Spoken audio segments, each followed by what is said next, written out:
Heisto. You can see one of the team members, Max, I know you remember that. I think there was some song with the members. Deborah is there, and Max. I hope you can see yourself. That is the school you visited. And that is how the background of our field school is. Beekeeping was one of the alternative livelihoods, and that is still the field school. That is the school now and the members. So it's called Naretoi Pastoralist Field School. And soap making was one of the alternative activities.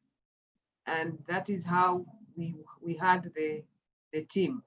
So that is that. Now I will share the presentation. It's coming.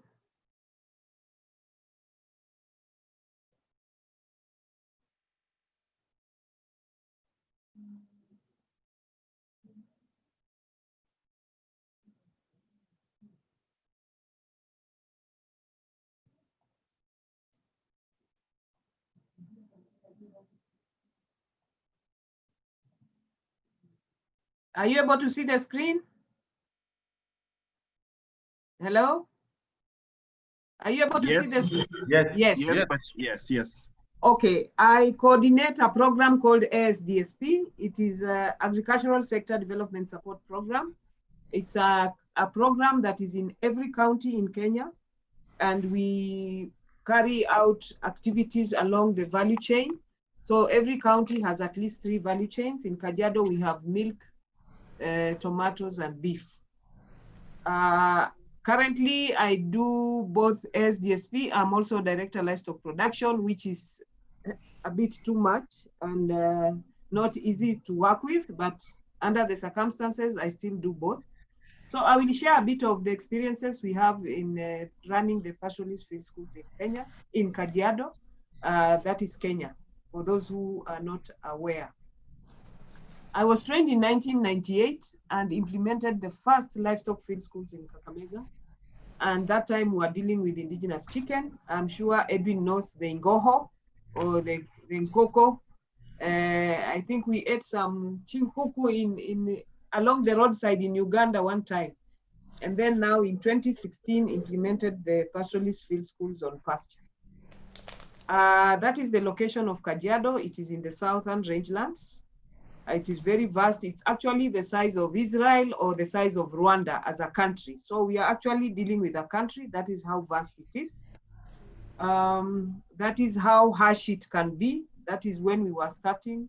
During 2017 drought, it was as harsh as that. That is how the members are having their sessions. In Maasai land, the men sit on their own and the women on their own. So you can see the setup. This is when we were doing community mobilization and there were high expectations, but eventually we only got the interested members to attend. That is the GPS location of our field schools. We had actually 7 field schools, but 2 dropped out. One because the staff was one and in crops, bias to crops, and we were not able to get a second officer of livestock to deal with that, the one in Mashuru. Then another one dropped out because the 2 officers were differing. One was talking the opposite of the other, so we just dropped that and we remained with 5. The groups, we ensured that all the groups were formally registered. On pasture, we had Calro on board and they were able to do some demonstration on pasture production. And you can see the members trying to do the establishment of pasture. You can see how harsh the environment is. This is an individual farmer who had uprooted, because our biggest challenge is a weed. So he had uprooted and the land looks quite encouraging before the drought came in 2017. This is one of the demonstration sites that Max and Deborah visited. You can see on one side there is a lot of pasture and and that is the fence, some thorny acacia looking like tree shrubs that they used to fence. But on the left side, you can see the other side is not as good as that. So we used chisel plowing is one of the recommended innovations in terms of plowing the rangelands, and the farmers were able to see, I think, pasture that had not been seen in the area for over 20 years. But remember that there's a lot of seed bank on the ground. Those are members in their field. Then we went to harvests, and we also tried to use user-friendly technologies. This is what is called a portable grass cutter or brush cutter. It can even be used by women. You can see this is one of the members. I think she's even the vice chair, and she's able to use the equipment comfortably. And then we were baling. So we are using very basic technologies that can be found in the village. So that was baling the hay, and you can see members participating. And then they were able now to take the bales to be stored in the store. So the owner, the host farmer put up, the host farmer, the lady was the member, but the man was not. But when he saw the pasture coming up, he decided to put up a hay store for the mama to keep her grass. So we were happy with that. This is when they were now participating to prepare to make their own class. So they were constructing seats. So it was collaborative work with the few men who are members. That is how they were participating also in putting up the hay store with materials supported by the owner of the farm. I think Deborah visited us one of the times, and it was, I think, very wet that time. Now, we looked at these particular field schools we implemented for 2 years because we had a very harsh drought in between. And we had to look for alternative livelihoods because all the livestock had moved away. So multi-story gardening, purchase of sheep and goats, at least sheep and goats do not migrate, liquid soap making, table banking, beekeeping, and local chicken production. So those are some of the special topics that were handled by our team. And you can see that is during the demonstration in planting the story garden. And you can see the results of the story garden. That was soap making, again, done by our officers. And they were able now to sell. So we were telling them, instead of carrying milk, because there's no milk to town, then you can carry the soap to go and sell in town so that you get some money rather than just stay at home and not get anything to eat with your children. Challenges, yes, the weather, of course, it's not within our control. The men migrate and leave the women and children very vulnerable. Operations actually need to be done at the right time so that equipment and materials, farm input should be availed at the right time. Then, of course, we are close to the Amboseli National Park, and we were able to have challenges where the wildlife and livestock were jumping into the plots. So it was a bit tricky because now the plots were grazed. In fact, one of the demonstration plots, everything was consumed by the livestock and wildlife. The opportunities, of course, I don't have to struggle dealing with pastoralists in terms of animals. They love their animals. It is the opposite of Western. When I worked in Western, it was very difficult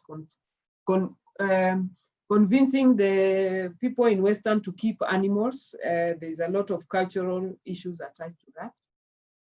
The pastoralists are actually thirsty and willing to learn. So that was also good. Then there is the issue of devolution and decentralization of services. That was good also. Then there is a research opportunity. I think researchers, if there are any on the forum, because the weed we are having, there is a lot of innovations that are required. It's an opportunity for them now to capture what are these research areas that need to be handled and to be taken care of. We need to come up with a national strategy on conservation of rangelands. The process of institutionalization of the field school approach in our extension service, I think that still needs to be handled at both national and county level so that we actualize it. I think we had some discussion earlier on, but we need to do that and see how even funds can be allocated in the budget for both counties and national government. Collaboration and networking. It is important that we do it as a holistic approach and involve interested parties and partners. So that in case somebody wants to invest, you are able to bring them on board. Like the group you saw, after the farmer did a small hay store, an NGO came and put up a bigger one for that group, for that home. So it was a plus for us.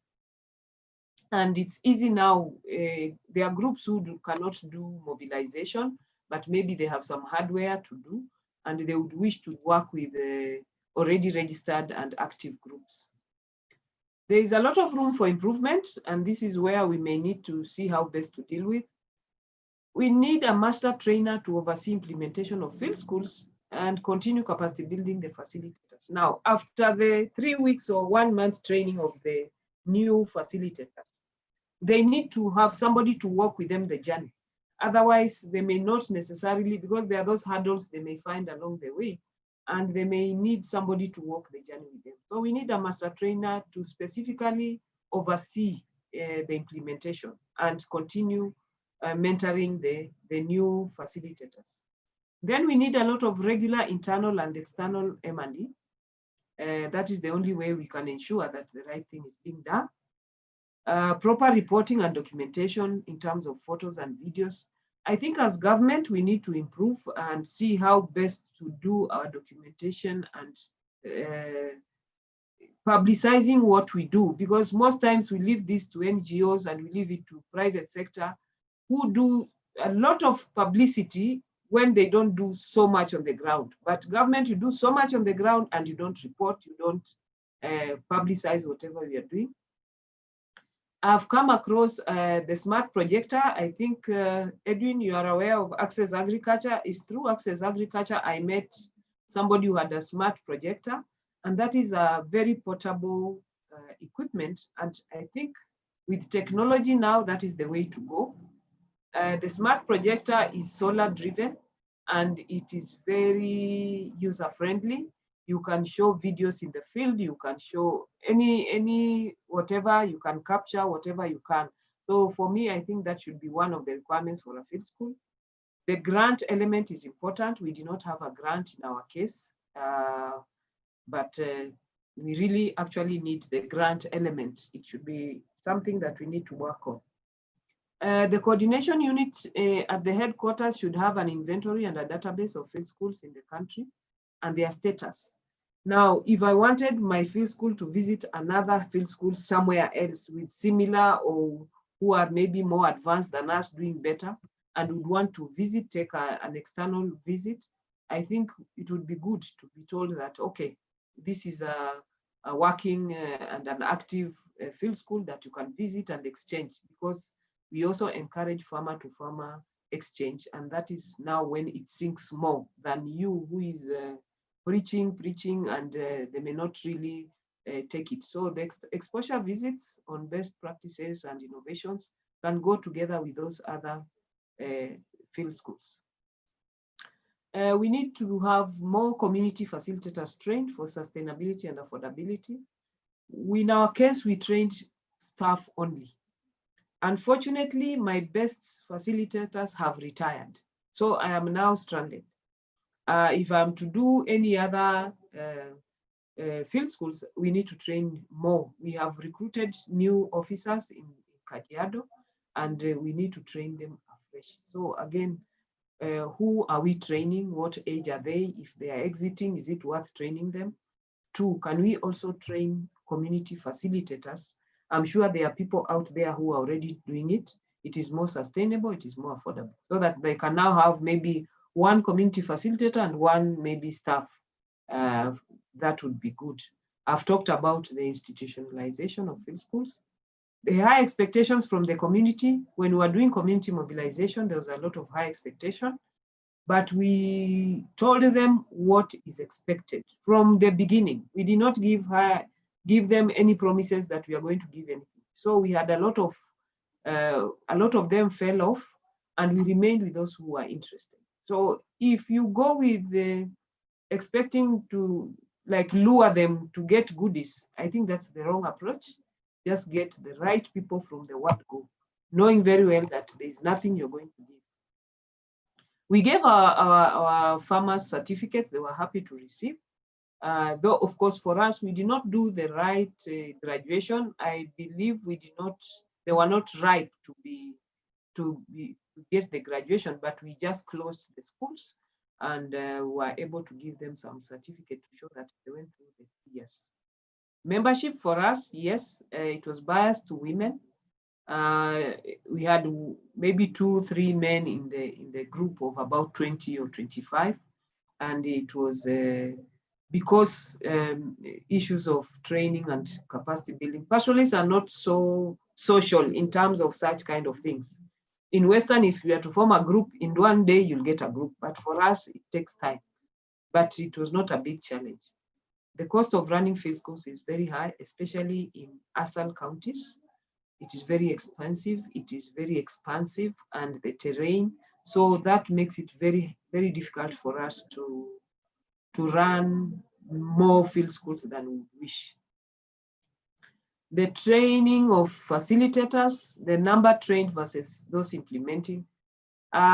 We trained about 22, was it 22 or almost 30? Of course, supervised by Dr. Mutungi. But we ended up using about 5 facilitators. Now you can imagine the rest, the 15 or 20 plus did not implement any field school. So that was lost. They may need some refresher before they actually take up any new schools. So I don't know how we balance between those trained and the actual implementers, because this knowledge, if not utilized, it is as good as lost. So that is one of the challenges that we also had.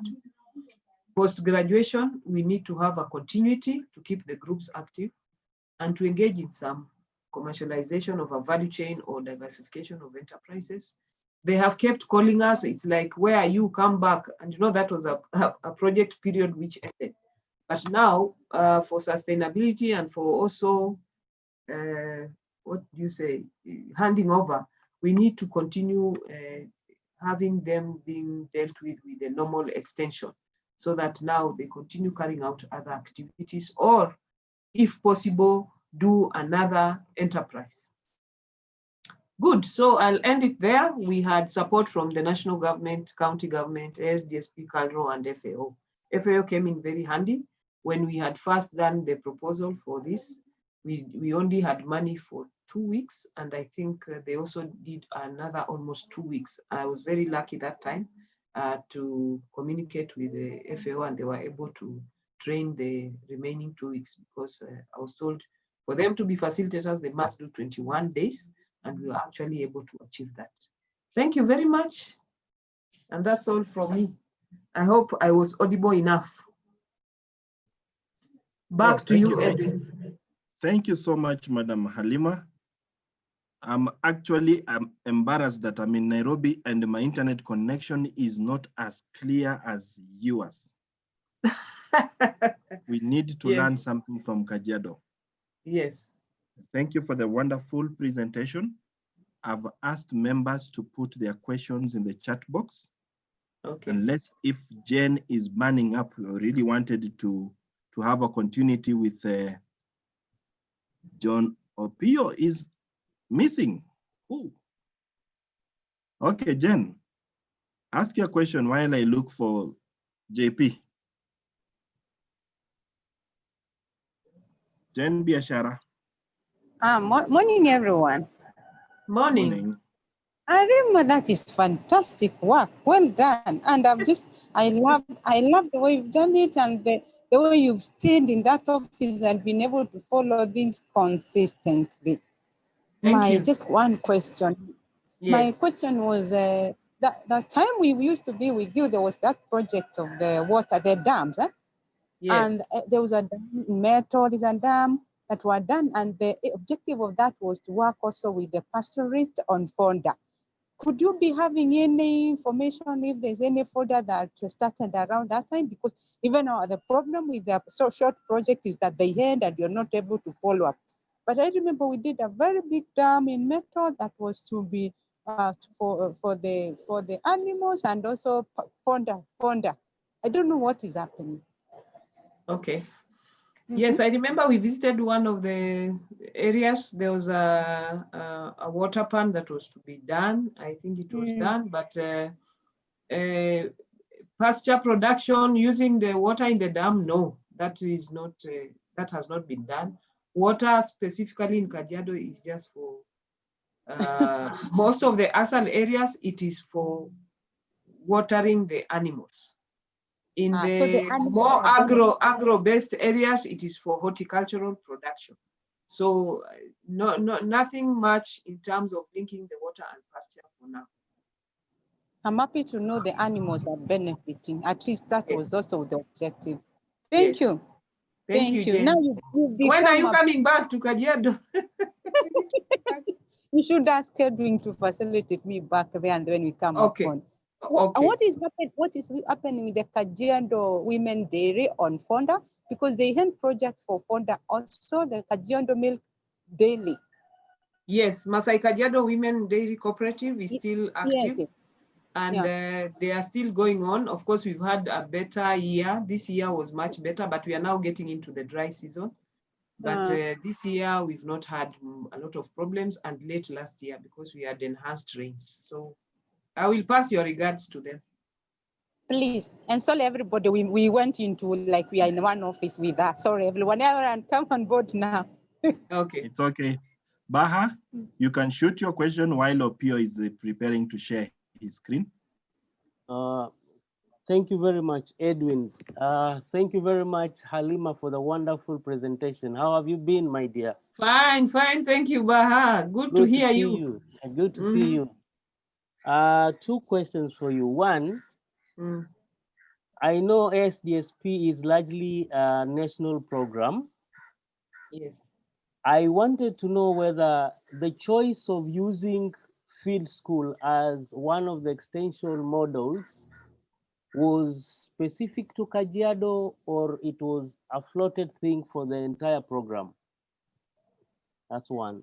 Then two, at some point, I heard you saying that those who were trained were not able to continue. Was it because of lack of funding, or it was a problem in their part? If it was lack of funding, then we need to start interrogating our programs in the manner that field school is part and parcel of the theory of change process, instead of it being looked like just as a one-time activity to share the knowledge and skills, and then we leave it at that. Yes. Over to you, Halima. Thank you. Edwin, would you want me to answer one by one, or I get all the questions first? No, just answer Baha, then we move Edwin on to Opio. Okay. Then we'll have question and answer. All right. Okay, fine. Okay, fine. Yes, the choice of the field school, that was my own initiative. I actually fought to have it on. They had rejected, and I told them it is a condition for me to implement my milk value chain. So I actually had to be difficult to have it my way, because it had not been accepted. But I told them, under the circumstances, the only methodology that will work is field schools, and I have the experience, and I know now that I'm in Kajiado and it is so vast, we can't do otherwise. So it was a proposal written and rejected and forwards and backwards, and that's why it was. So it is not cross-cutting in all counties. That was my individual initiative. because I was converted long time ago that field school is the way to go. So Thank that you. answers the first one. The second one, the TOF, yes, we co-funded the training of the facilitators with the county government. And of course, FAO came in later. Of course, we also needed to have an economic class so that we have at least more than 20 participants, because we couldn't have trained 5 or less than 10. So after training, we were only able to do, we actually had 7 field schools, but dropped 2 and remained with 5. So the county was not able to actualize the field schools using the other officers, because, you know, the funds involved, and you know, that was just when the county had a lot of teething problems. So it was not easy for them to now actualize that up to now. So unless the issue of institutionalization comes to be, it might just be, again, we shall just lose it that way. However, I'm happy that in Kajiado now we also have a fisheries project, which is now, they have also trained their officers, the fisheries officers, and they're going to implement some. And I don't know whether Oscar is in. He's also had some of the officers implement the field school. So he has also trained some, and he has also trained community facilities. So that is also a plus. It will go a long way, but it's important that you're trained and immediately you implement, so that now you get the experience, rather than just having you are trained, then 1 year later, 2 years later, now it is almost 5 years later and they have not implemented it. So that's a loss. Thank you. Welcome. Thank you so much, Madam Thank you very Halima. much, Halima. Thank you too. For the sake of time, let's move on to Opio, John Paul Opio. But for the members, you can keep on posting your questions in the chat box. John Peter Opio, despite his youthful looks, is a guy who has been here since World War II. So he's going to share with us his experiences, both in Uganda, Swaziland, Congo, elsewhere, and some lessons we need to pick up as a hub. So Opio, take over, please. Thank you. Welcome. And first of all, apologies for having come late and missed a number of other meetings that have been held before, although I had wind of some of them. But you know, sometimes getting locked up in a remote area in Uganda, all facilities are monologue at the moment, so I'm yet to update them, upgrade them, and also renew my official line that I normally use on WhatsApp, among others. Yeah, you wanted a presentation. I plead that you defer that for a moment. I'll have to send it to you by email,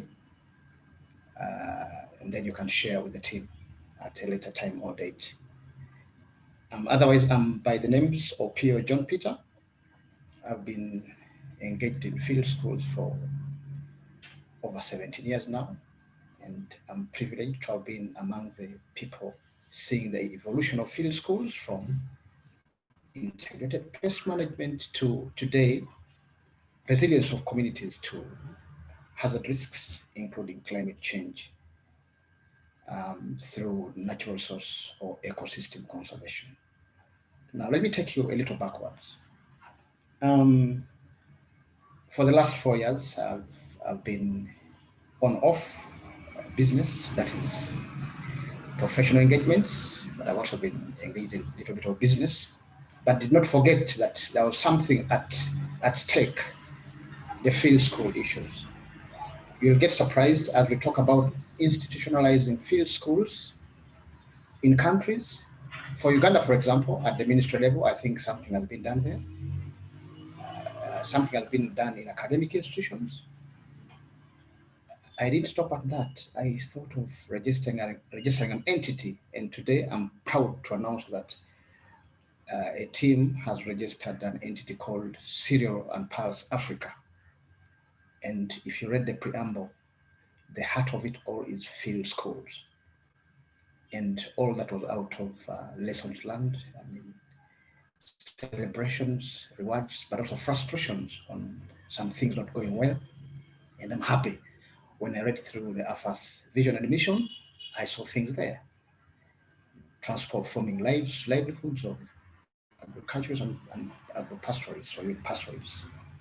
And also ensuring that we go towards a direction of ensuring there is quality assurance in implementing field schools, but also being able to share knowledge and innovations through the Field School Hub that is hosted by AFAS in Uganda at the moment.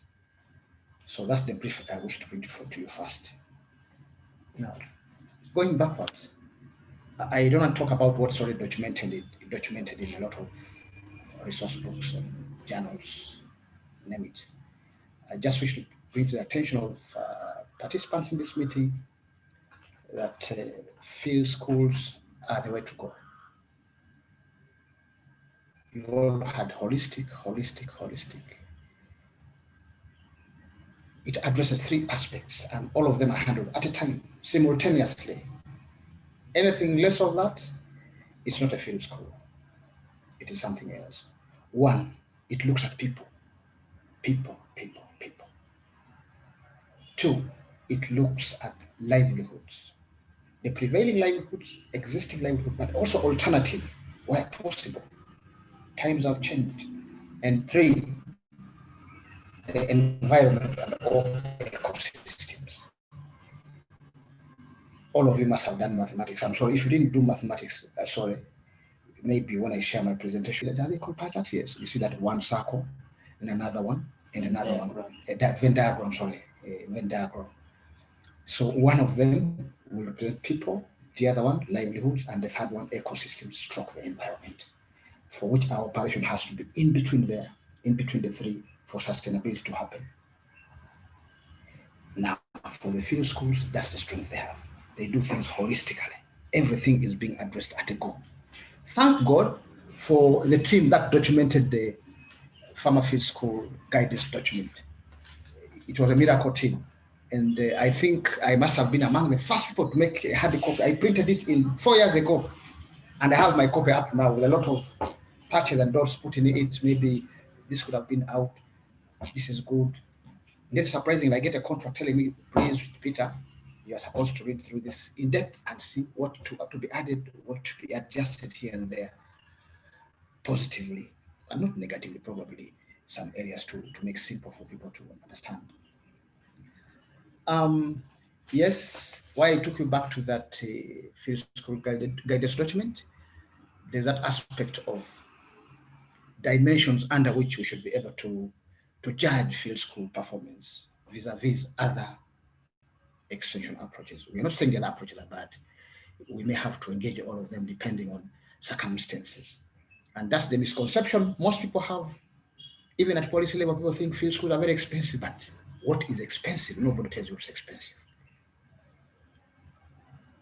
But there's value for money. It's expensive, fine, at the beginning, but over time, what happens?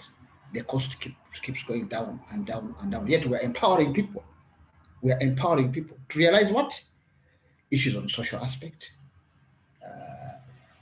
financial aspect, natural aspects, protecting natural assets, aspects of empowering them with physical assets, among others. All of them are in the some framework indicated in the Farmer Field School guidance document, and that's the direction we should be going to. To me, I even imagine that's now a mode of accountability. We have implemented field schools, fine. What has happened after implementing them? We should be seeing field schools in the first phase or first years of implementation, addressing issues of empowerment, skills. In the subsequent years, 4, 5, 6, 10, 20, people should be moving to the next level.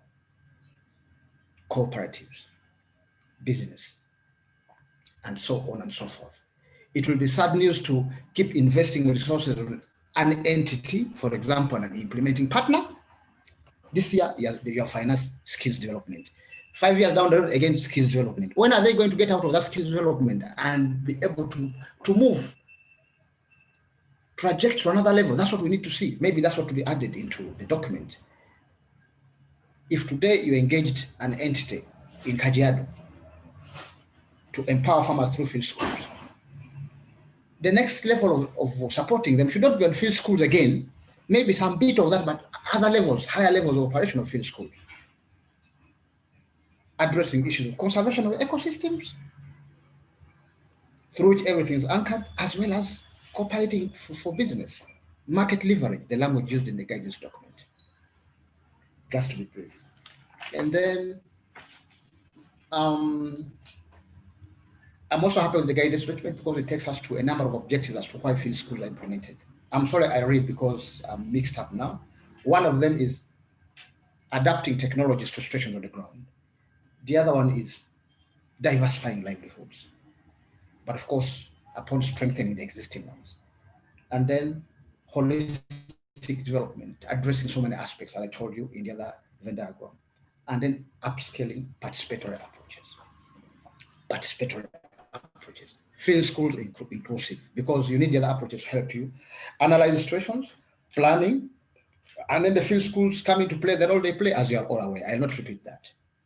Now, to cut the long story short, let me take you to maybe what needs to be addressed as we move forward. Reporting aspects, reporting. We are implementing field schools, but what kind of reports do we get from implementers? We want data. We will now want data on what has transpired in ISA sheets. What was captured? Those should be put in annex, not for everybody, but somebody can go to and say, oh yes, this is what happened. This is what happens. A lot of innovations are being captured. Trials, demonstrations, experiments are being carried out. There's no data. It's not there. So the hub should go forward and say, please, people, you are doing this. Where is the data? We need the data in the platform.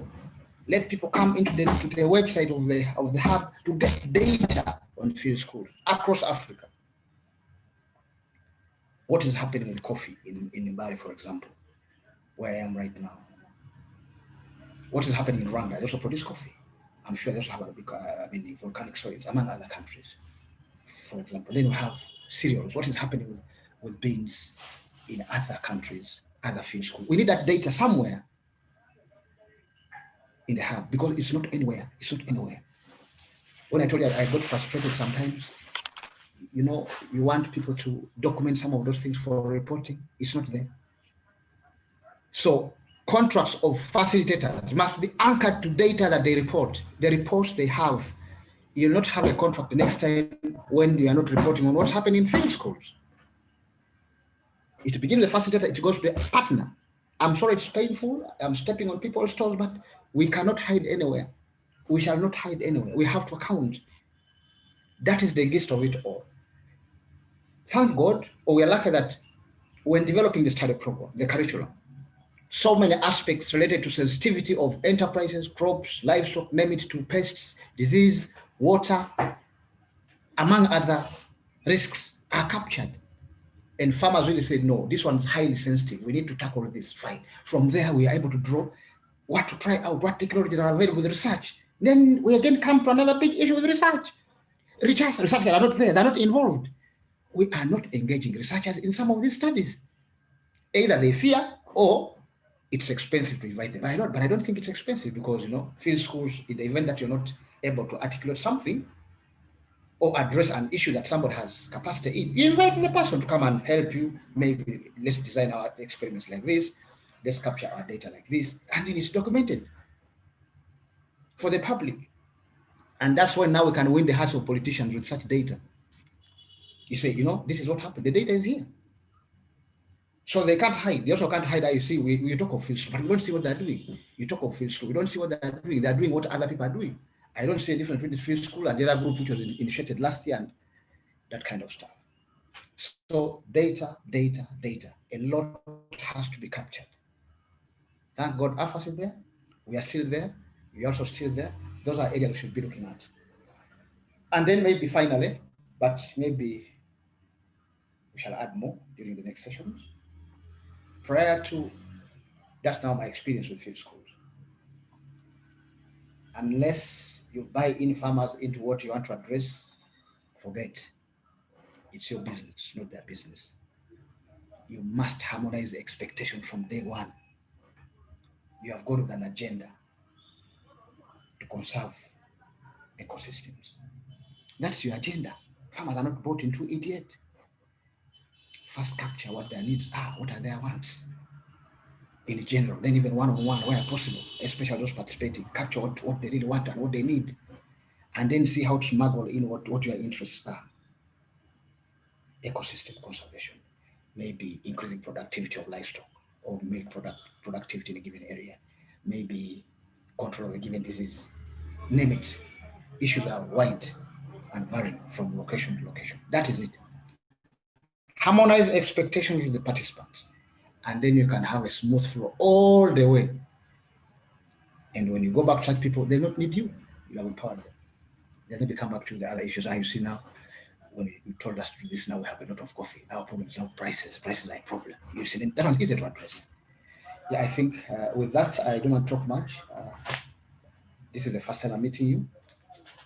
Next time I'll come well prepared so that as I speak to you, I'll be sharing a bit of slides.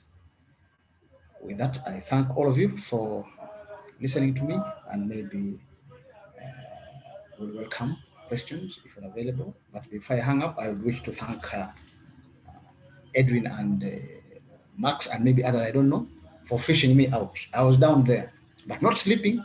Yes, not sleeping. They were able to fish me out and tolerated my disorganization at some level. I should have attended the meeting, I think 3 weeks ago, a month ago, but like I told you, I wasn't compliant. I had to run to a friend. When I logged in, I think the meeting had ended. It was a 1 hour meeting, some 3 weeks ago. Asante sana. Yeah. Well, thank you so much, Mr. Opio. Those are very nice, candid words of wisdom, and particularly coming from a seasoned and experienced field school master trainer. What you've mentioned, some of it is the painful truth that we just have to embrace and move forward. As a hub, we are learning so many lessons, we are documenting.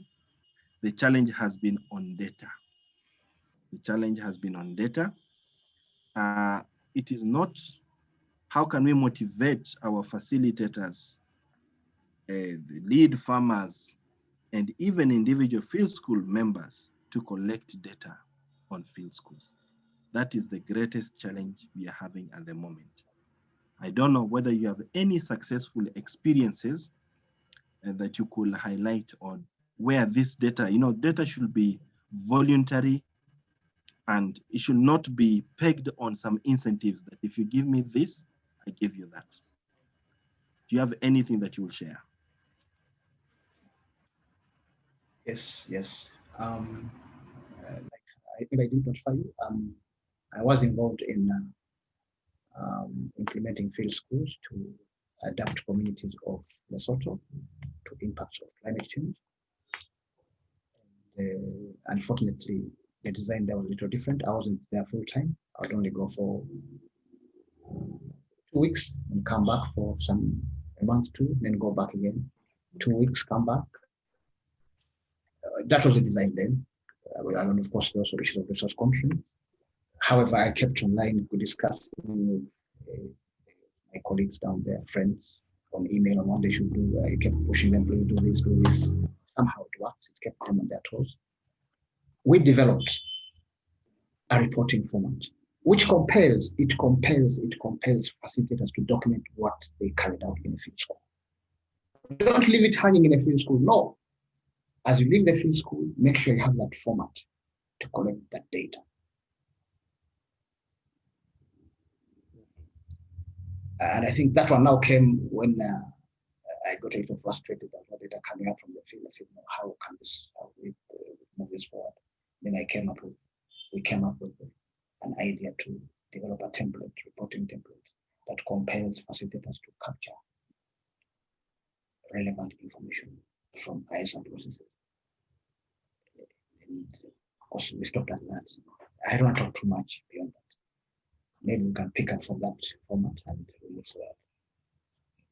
I think I will frustration. Yeah. So all I can share with you is some format for capturing information that can be integrated into contracts of teams implementing field schools. Thank you. Without data on that, you have not done a field school. Yeah. Right. So we will kindly ask you to share it with us so that you can also share it with the hub, Perfect. so that we can be able to come up with ways of managing this great challenge of data. Exactly. So members, I don't know whether you have any questions for both Mr. Opio and Madam Halima. You can either shoot them in the chat box or raise your hand. We have at least some 10 minutes. Mr. Baha. Thank you very much, Edwin. Many thanks to Bwana Opio for his wonderful presentation and his sharing of experiences. I have a question stroke comment generally, why we seem to be failing. I had posed the same question to Halima. I think I stand to be corrected by the disconnect. The disconnect lies in bringing in Farmer Field School only as an activity, that we are going to do a training of trainers.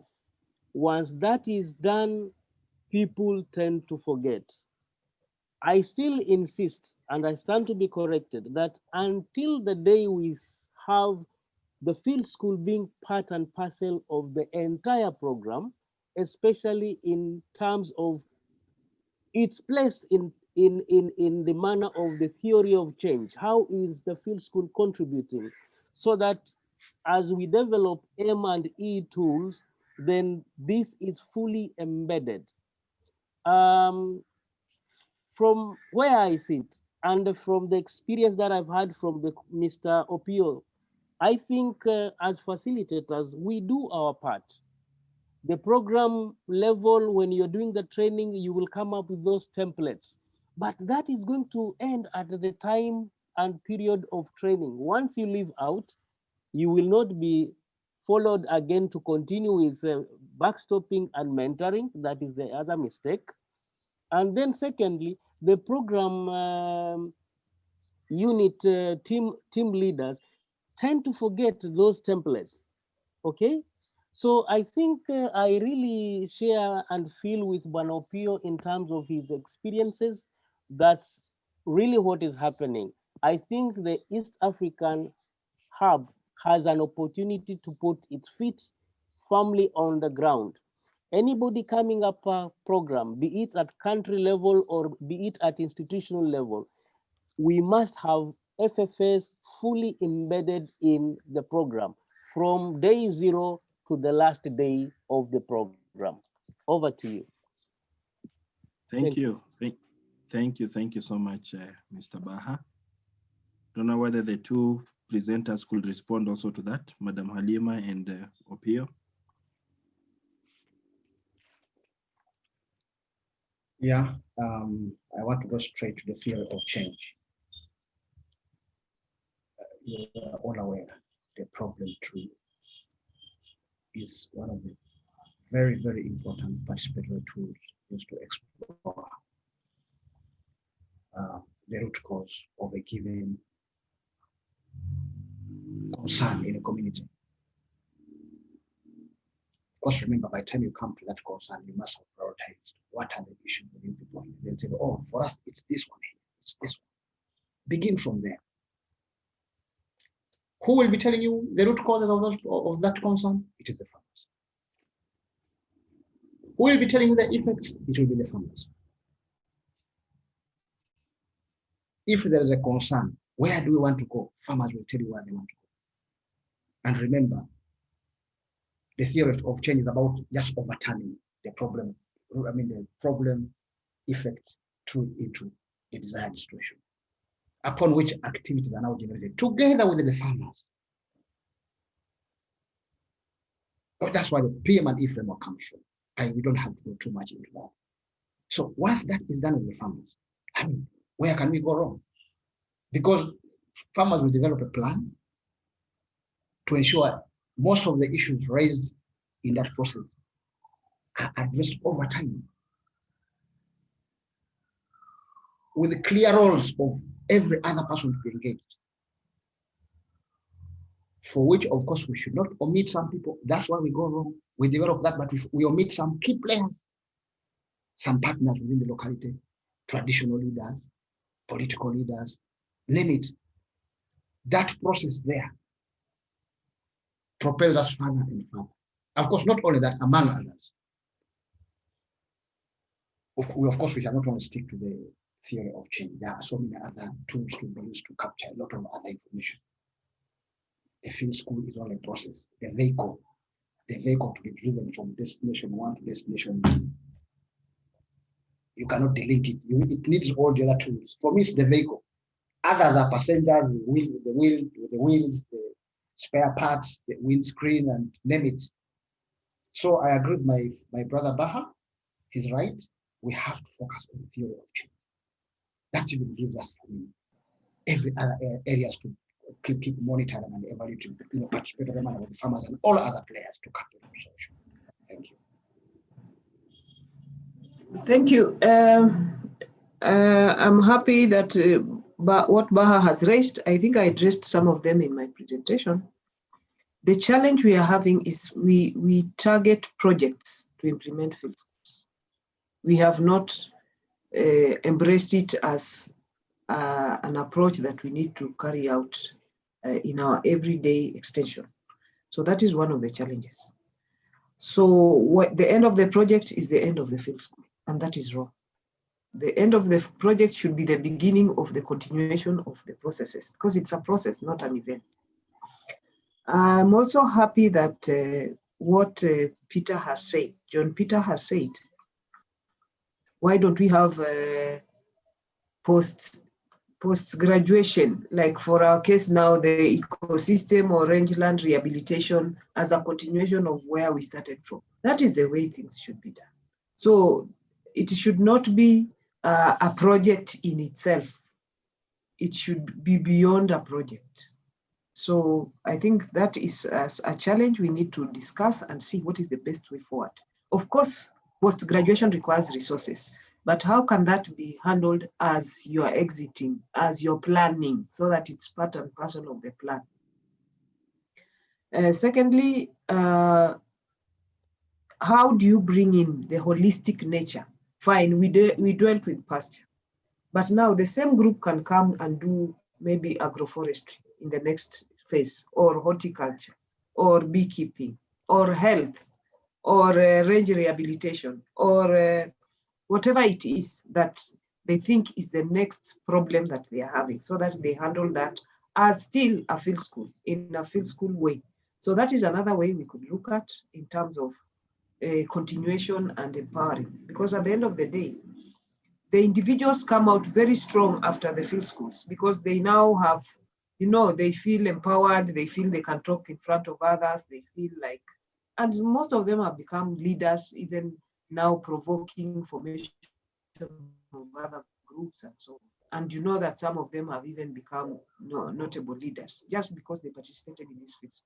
But at the same time, we also need to include the county leadership, the leadership at all levels, so that even at that village, they are aware that this field school, this is what they do. Let them come and see what is happening, so that they know it is something that is there for the good of the development of that village.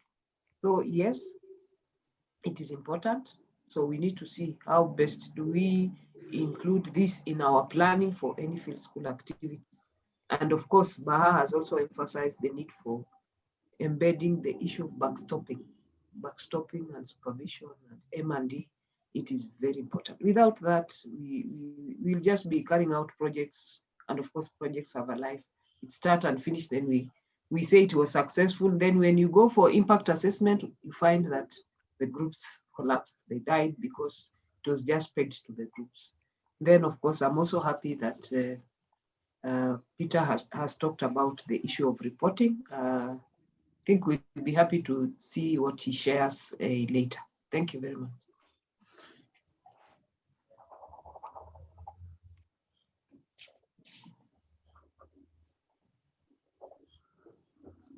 Edwin, are you there? Edwin? Sorry, I muted myself. Okay. I muted myself, so I Alright, was okay. just talking. Yes. Max, were you saying something?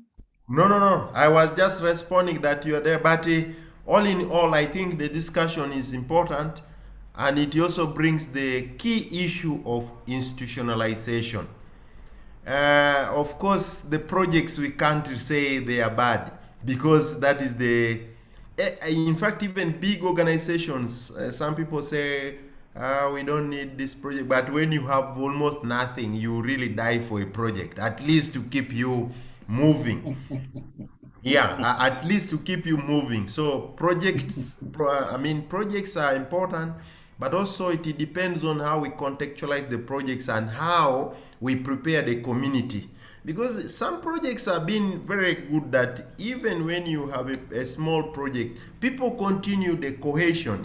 Field schools continue to push the community forward. The memories and what they are being set to do will be the propelling thing.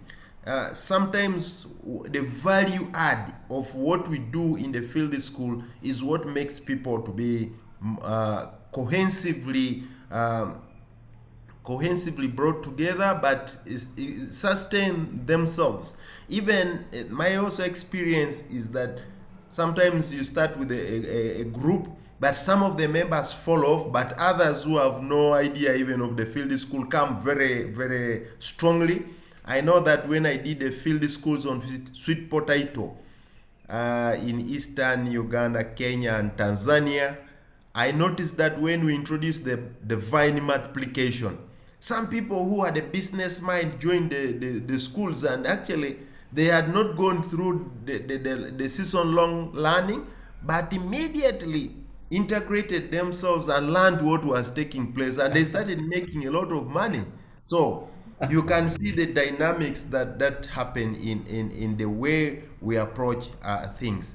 However, I think whichever small project we do, we need to embed it in the systems that carry the authority at the end of the day. If it is a small project alone, we need also to see, is it with the local government or with the county? Does the county government know about this? Are they involved in this? And by involving those key policy stakeholders, then we are having the elements of institutionalization. And it's only through their buy-in that can sustain some of the field schools. So I'm talking about the group itself, the type of group we get, then how we mentor this group, what we go through, and kind of the enterprise sometimes, but also the buy-in of the policy makers or those who have the budgets, the local governments, the county governments, is very, very critical. But also sometimes as the facilitators, we do the facilitation, then we just disappear. We don't find a little bit of time to call back and say, hey, how are you guys progressing? What is new? And also linking these groups to opportunities. As a farmer, people are looking for livelihood. It is not just about learning for the sake of learning. It's about you learning, but you also need to ensure that your life moves on well and if you are able to support the family. So I think we have a very big stake, and the field school is really a very good foundation to do this, but more broadly with or most of the actors in the value chain or innovation systems. Thank you. Welcome. And thank you so much. Just an observation from Patrick. Community-based facilitators is the way to go. It's the only way we can sustain this approach. There were issues to do with self-sponsored farmer field schools. I think it's a high time we introduced this agenda. Our current farmers are not poor. They can be able to raise some money to pay a facilitator, and this facilitator is tied down by a contract, preferably supervised by Madam Halima at the county level, to ensure that the deliverables are as outlined. So we need to really think of having these farmer-run FFSs, and it will give them good value for money. So that will be for another discussion. We are just about to wind up. I don't know whether Mr. Khalid or Patrick, and it's in your hand. If you have anything, kindly raise it up.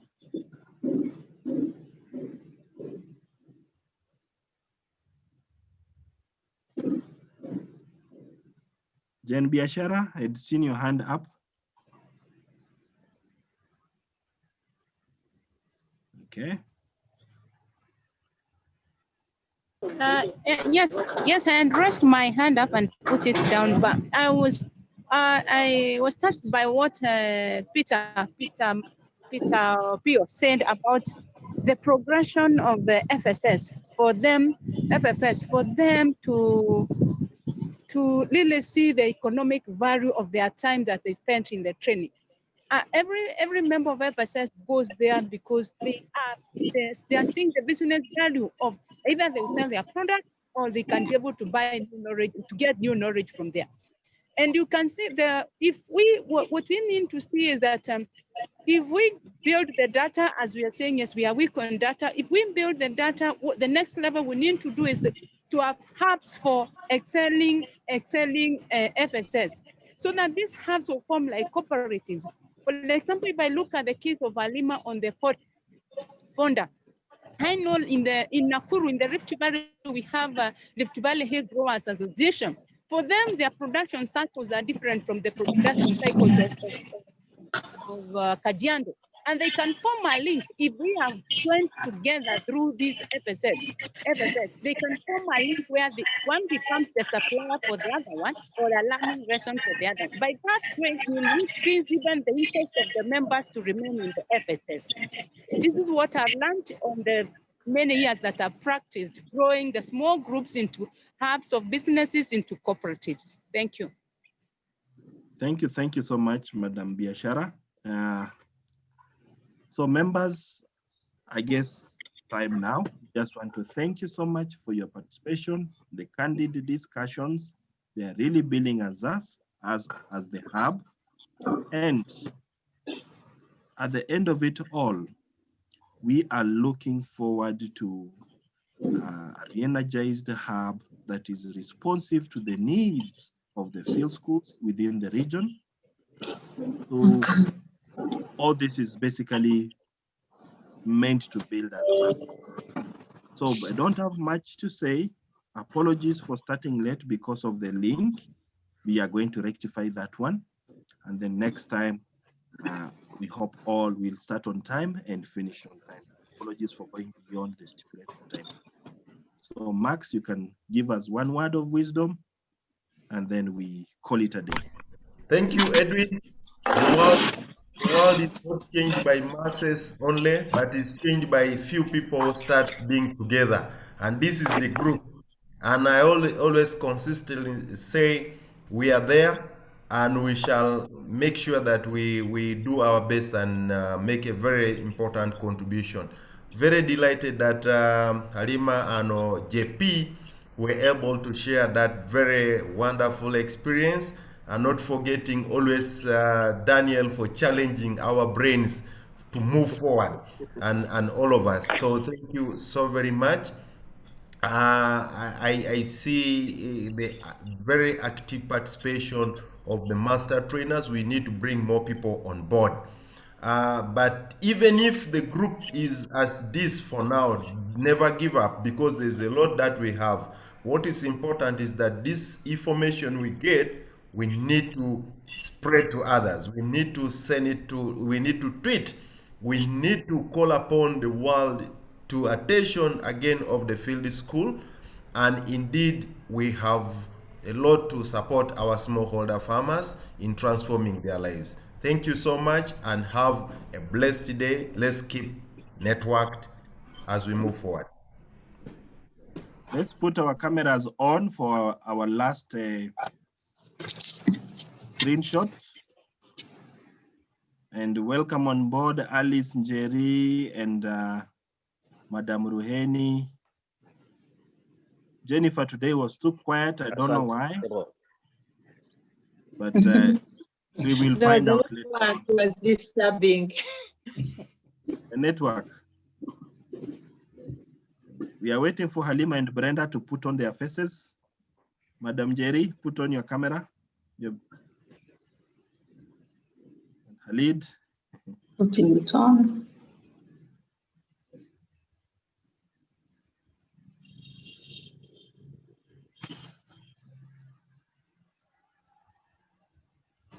Alice I Jerry. see Baha is like in a forest or he's doing a ESA somewhere. No. Daniel, great. You know? I'm in the village. Oh, very good. That is where we do the field schools. Sure. Yeah. Very good. And very cool. Yes. Unfortunately, my camera is not coming on. All right. Oh, we shall miss. Hey, Halima is not there anymore. That's the camera, I think, yeah. I think Edwin, we need another session quickly next time to just do the way you already have your photo so that in case the camera doesn't come, your photo is taken automatically. That will be the first session we could do on Wednesday. Sure. Yeah, just we learn together. True.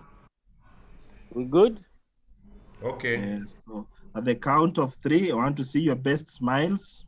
Oh. 3, 2, 1. Yes. Thank you all. That was good. Thank you, Jeez. Yes. Done? Wonderful, it's done. Have a nice day. Bye-bye. Yeah. Thank you. Yeah,